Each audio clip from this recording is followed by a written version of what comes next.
Sir, ಎಲ್ಲೋ ಒಂದು ಕಡೆ ಅನುದಾನ ಕೊರತೆ ಅಂತ ಕೇಳಿ ಬರ್ತಾ ಇದೆ ಕಾಂಗ್ರೆಸ್ ಸರ್ಕಾರದಲ್ಲಿ. ನಿಮ್ಗೆ ಏನಾದ್ರು ವಿಶೇಷ ಅನುದಾನ ಕೊಡ್ತಾ ಇದ್ದಾರಾ ಅಂತ, ಅಥವಾ ಇವು ಏನಾದ್ರು ಬಿಜೆಪಿ ಸರ್ಕಾರದ ಹಣ ಇತ್ತಾ? ಇವೆಲ್ಲವೂ ಕೂಡ ಹೊಸ ಸರ್ಕಾರ ಬಂದ ಮೇಲೆ ಇದನ್ನ ಮಂಜೂರಾತಿ ಮಾಡ್ಕೊಂಡಿದ್ರು. ಇದು 3 ಕೋಟಿ ರೂಪಾಯಿ ಇರ್ಬೋದು, ಮತ್ತು ನೀರಾವರಿ ಇಲಾಖೆಯಿಂದ ಇರ್ಬೋದು, ಜಿಲ್ಲಾ ಪಂಚಾಯತಿಯಿಂದ ಇರ್ಬೋದು, ಕಾಡಾದಿಂದ ಇರ್ಬೋದು. ಈ ಸರ್ಕಾರ ಬಂದ ಮೇಲೆ ಇವೆಲ್ಲ ಮಂಜೂರಾತಿ ಮಾಡಿಕೊಂಡು ಈಗ ಕಾಮಗಾರಿಯನ್ನು ಪ್ರಾರಂಭ ಮಾಡಿದ್ರು. ಕಾಂಗ್ರೆಸ್ ಸರ್ಕಾರದಿಂದ ಒಟ್ಟು ಇದುವರೆಗೆ ಎಷ್ಟು ಅನುದಾನ ಬಂದಿದೆ ಸರ್? ಬಂದಿದೆ. ಈಗಾಗಲೇ ನಾವು ಕೆರೆ ಅಭಿವೃದ್ಧಿಗೆ ಸುಮಾರು 25 ಕೋಟಿ, ಭಾಗೀರಥಿ ಹಳ್ಳಕ್ಕೆ ಒಂದು 10 ಕೋಟಿ, ಆಮೇಲೆ ಇನ್ನೊಂದು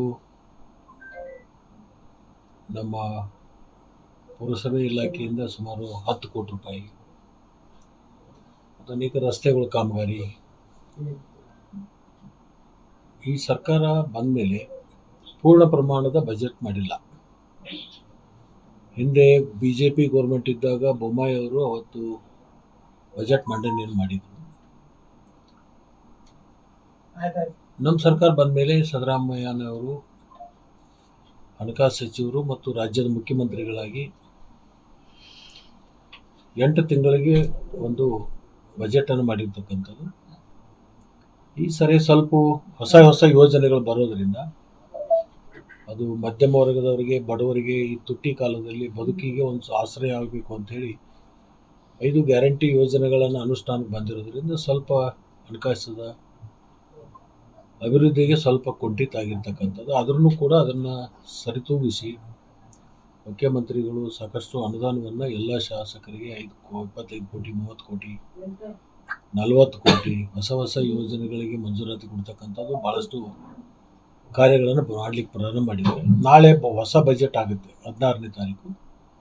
ಆ ಬಜೆಟ್ ಆದಮೇಲೆ ಹೆಚ್ಚಿನ ಅನುದಾನಗಳು ಇವತ್ತು ನಮ್ಮೆಲ್ಲರಿಗೂ ಕೂಡ ಬರಲಿಕ್ಕೆ ಸಾಧ್ಯತೆ ಇದೆ. ಸಿದ್ದರಾಮಯ್ಯನವರು ಮುಖ್ಯಮಂತ್ರಿಗಳಾದ ಮೇಲೆ ಇದಕ್ಕೆ ಅನುದಾನವನ್ನು ಒದಗಿಸಿರ್ತಕ್ಕಂಥದ್ದು. ಟೆಂಡರ್ ಪ್ರಕ್ರಿಯೆ ಪೂರ್ಣವಾಗಿ ಮುಗಿಸಿರ್ತಕ್ಕಂಥದ್ದು ಹೊಸ ಸರ್ಕಾರ ಬಂದ ಮೇಲೆ.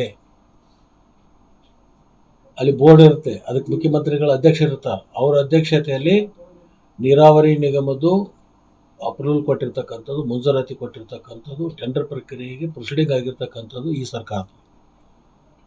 ಮೊದಲನೇ ಹಂತದ್ದು ಮಂಜೂರಾಗಿದೆ, 2ನೇ ಹಂತದ್ದು ಮಂಜೂರು ಮಾಡಲಿಕ್ಕೆ ಅಸರನ್ನು ಕೊಟ್ಟಿದ್ದಾರೆ. ಎರಡನ್ನೂ ಮಂಜೂರಾತಿ ಪಡ್ಕೊಂಡು ಸಿದ್ದರಾಮಯ್ಯನವರು ಬರ್ತಾರೆ, DK ಶಿವಕುಮಾರ್ ಅವರು ಬರ್ತಾರೆ, ನಾನೂ ಇರ್ತೀನಿ.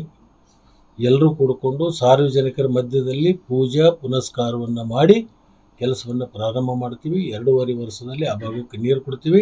ಕನ್ನಡಿಗರ ಮೆಚ್ಚಿನ ನಿಮ್ಮ ನ್ಯೂಸ್ 18 ಕನ್ನಡ ಈಗ ವಾಟ್ಸ್ಆಪ್ನಲ್ಲಿಯೂ ಲಭ್ಯ. ಕರ್ನಾಟಕ ಮತ್ತು ದೇಶ ವಿದೇಶದ 360 ಡಿಗ್ರಿ ಸುದ್ದಿ ವಿವರವನ್ನ ನೀವು ನಿಮ್ಮ ಕೈ ಬೆರಳುಗಳಲ್ಲಿಯೇ ಪಡೆಯೋದಿಕ್ಕೆ ಈ QR ಕೋಡ್ ಅನ್ನು ಸ್ಕ್ಯಾನ್ ಮಾಡಿ. ನಮ್ಮ ಚಾನೆಲ್ ಅನ್ನು ಫಾಲೋ ಮಾಡಿ, ನೋಟಿಫಿಕೇಶನ್ ಆನ್ ಮಾಡಿ.